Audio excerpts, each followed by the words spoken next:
राजा शुद्धोधन फूले नहीं समाये। जब ये समाचार प्राप्त हुआ कि पुत्र रत्न की प्राप्ति हुई है,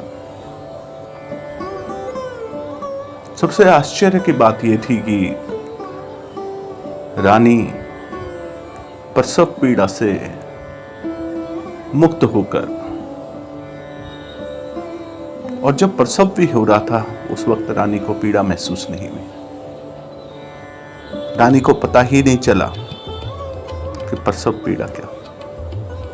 कहते हैं जब बुद्ध का जन्म हुआ तो बुद्ध ना रोए ना हंसे, 7 दिन तक मौन रहे। राजा शुद्धोधन बहुत चिंता में थे कि ऐसा बच्चा जन्मा है जो मौन है, कहीं ऐसा तो नहीं कि वाणी ना हो, कहीं ऐसा तो नहीं कि कोई कमजोरी हो। वैद्य बुलाए गए। वैद्यों ने जब निरीक्षण किया, परीक्षण किया, तो उन्होंने कहा नहीं, बच्चा सामान्य है। इस प्रकार जब 1 हफ्ता बीत गया, उसके बाद बुद्ध मुस्कुराए। तुमने देखा होगा ज्यादातर चित्रों में बुद्ध मुस्कुरा रहे हैं। वही मुस्कान, अद्वितीय मुस्कान बुद्ध की। ऐसी मुस्कान जब चित्रों से तुम इतना मुग्ध हो जाते हो बुद्ध की मुस्कान पर, तो जिसने वह मुस्कान देखी होगी जब बुद्ध सचमुच मुस्कुराए, तो उस आनंद की कल्पना ही कर सकते हो तुम।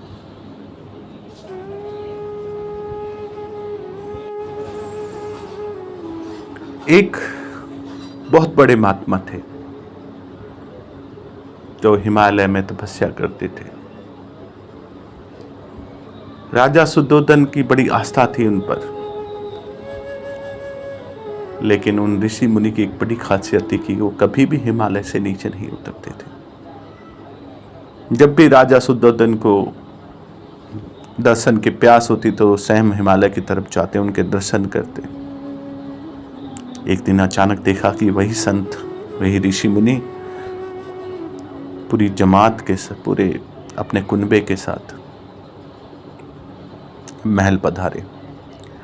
राजा शुद्धोधन बड़े आश्चर्यचकित हुए। ये क्या चमत्कार है कि जिनके दर्शन करने के लिए मैं मीलों मील हिमालय चलता था, आज वो स्वयं मेरे दरबार में है। विस्मृति के साथ साथ बड़े हर्ष हुआ उनको, बड़े खुश हुए। कितने बड़े महात्मा और स्वयं मेरे महल में पधारे। उन्होंने साष्टांग प्रणाम किया, उनकी आवा भगत करी और आने का कारण पूछा कि महाराज ऐसा क्या कारण है कि आज आप हिमालय से स्वयं मेरे महल पधार गए। उन्होंने कहा राजा, तुम्हारे महल में जो आया है उसी को पाने के लिए मैंने वर्षों हिमालय में कठोर साधना की है। राजा शुद्धोधन समझे नहीं। उन्होंने कहा महाराज जरा विस्तार से बताइए। महात्मा ने कहा कि मुझे अपने नवजात शिशु के दर्शन कराओ पहले। और कहते हैं कि जब उस महात्मा ने बालक गौतम के दर्शन किए तो उनके नेत्रों से झरझर आंसू बहने लगे। उन्होंने मस्तक अपना उस शिशु के चरणों में लगा दिया। देखकर राजा शुद्धोधन बड़े आश्चर्यचकित हुए। ऐसा दृश्य उन्होंने कल्पना नहीं करी थी कि इतना बड़ा महात्मा और उस अबोध शिशु के चरणों में अपना माथा टेक रहे हैं। कौतूहलवश पूछा, महाराज ये क्या कर रहे हैं? दुनिया आपके चरणों में सर झुकाती है और आप इस अबोध बालक के चरणों में अपना सर झुका रहे हैं और साथ में आप रो रहे हैं। मैं तो समझता था आप माया मोह से मुक्त हो गए। उन्होंने कहा, राजन, मैं रो इस वजह से रहा हूं कि ये तुम्हारे घर में जो अद्वितीय शक्ति का जन्म हुआ है, स्वयं नारायण तुम्हारे घर पधारे हैं, और ऐसे समय में इनका जन्म हुआ है जब मेरा जीवन कुछ शेष रह गया है। मैं ये सोच रहा था कि अगर मैं पूरा जीवन अब इनकी सेवा में, इनकी साधना में इनकी साधना करते हुए अपना जीवन गुजार देता तो मैं धन्य हो जाता। इसी वजह से मेरे आंसू निकल गए कि मैंने इतने वर्ष कठोर साधना की, कठोर तपस्या की, मगर जब साक्षात भगवान अवतार ले रहे हैं, जन्म ले लिया उन्होंने तुम्हारे महल में, तो मेरे जीवन की सांझ हो चली है। राजा शुद्धोधन अवाक रह गए।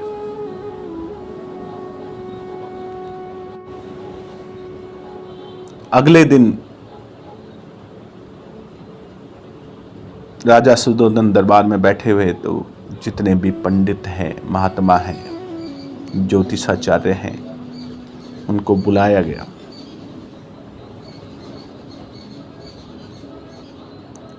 सबने बालक का कुंडली देखी, जन्म टीका देखा और कहा कि महाराज, यह बालक या तो प्रतापी सम्राट बनेगा या फिर एक बहुत बड़ा संत बनेगा। महाराज शुद्धोधन बड़े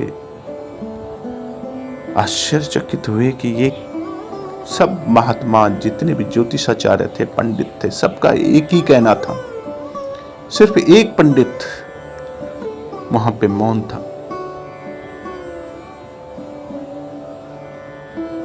बारंबार जब राजा शुद्धोधन ने पूछा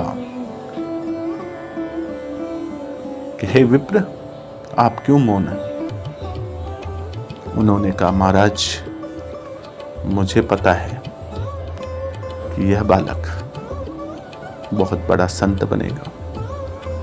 राजा शुद्धोधन ने कहा, ये आप क्या कह रहे हैं? बाकी ज्योतिषाचार्य तो कहते हैं कि ये या तो बहुत बड़ा सम्राट बनेगा या फिर बहुत बड़ा संत बनेगा, और आप कह रहे हैं कि ये संत बनेगा।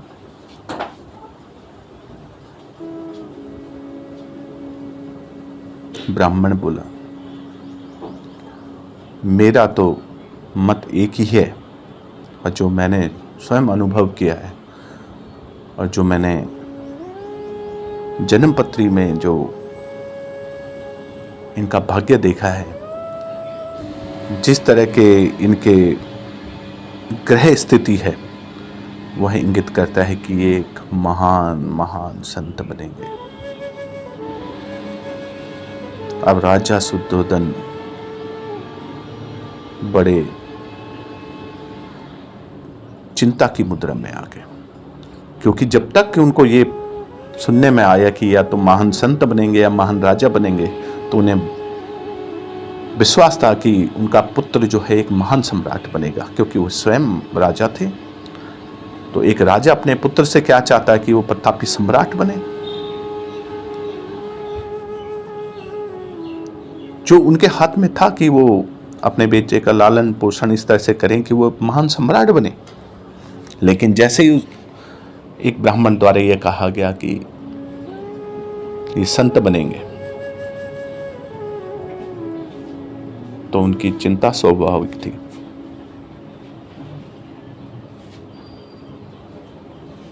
उन्होंने काफी विचार विमर्श करवाया और बाद में जो उनको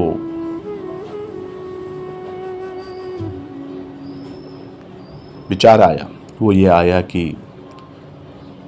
हम बच्चे का लालन पोषण ऐसे राजशाही तरीके से करेंगे कि जो संत बनने का या जो महात्मा बनने का इनका एक रास्ता है वो बंद हो जाए और ये महान सम्राट बने, क्योंकि 100 में से 99 लोगों ने ही उनको ये विश्वास दिलवाया था कि हाँ, ये सम्राट बन सकते। और उसके बाद जिस तरह की व्यवस्था राजा शुद्धोधन ने सिद्धार्थ के लिए की, वह हमेशा खुशियां, भोग विलास तक सीमित हो गया। उनका लालन पोषण ऐसे माहौल में हुआ जहां उन्हें ना कोई दुख नजर आया, ना कोई त्रुटि नजर आई। चारों तरफ सुख सुविधा, साधन संपन्नता थी। इस तरह उनका लालन पोषण शुरू हुआ। उनके आसपास ऐसे स्वस्थ लोगों को रखा जाता था जो दिखने में सुंदर, बोलने में अच्छा प्रभाव छोड़ते थे। नर्तकियां, दासियां, सेवक, सारे जवान। जैसे ही कोई सेवक अपना उम्र दराज होने के करीब पहुंचता तो उसको बदल दिया जाता। इस तरह सिद्धार्थ ने चारों तरफ धन, ऐश्वर्य, यौवन और भोग विलास ही देखा।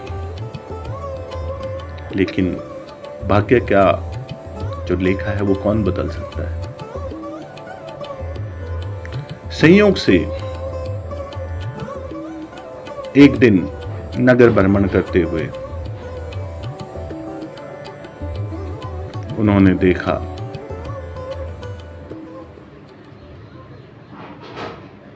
कि एक बूढ़ा व्यक्ति राह में चला जा रहा था।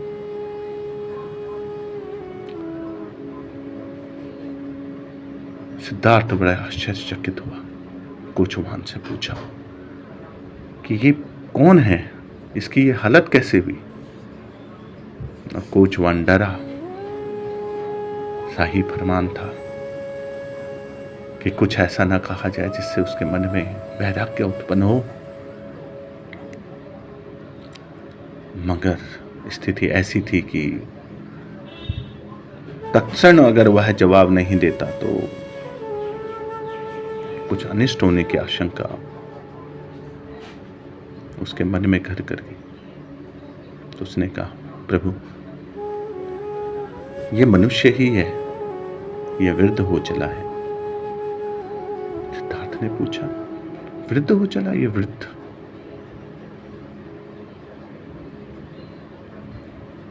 क्या ये हर मनुष्य को वृद्ध होना पड़ता है? कहा, हाँ प्रभु, हर मनुष्य पहले बालक होता है, फिर जवान होता है और फिर वृद्ध होता है। सिद्धार्थ सोच में पड़ गए। कहा कि क्या मेरे साथ, तुम्हारे साथ भी ऐसा होगा? कि हाँ प्रभु, हर मनुष्य के साथ ऐसा होता। थोड़ा आगे जाने पर कुछ लोग एक अर्थी को शमशान लिए जा रहे थे।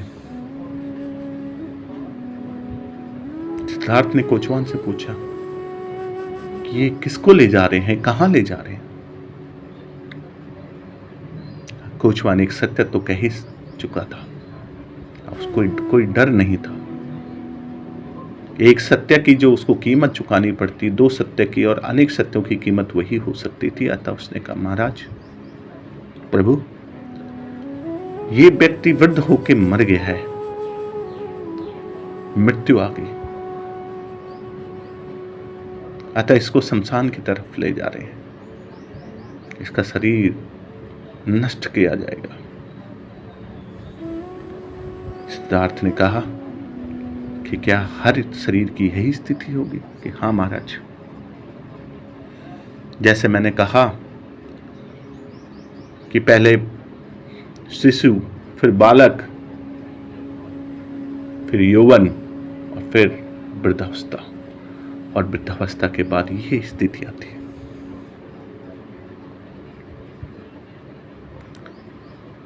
सिद्धार्थ शोकाकुल। कहा, यही है जीवन? हाँ महाराज, यही जीवन है। जिसने एक दिन आना है उसने एक दिन जाना भी है।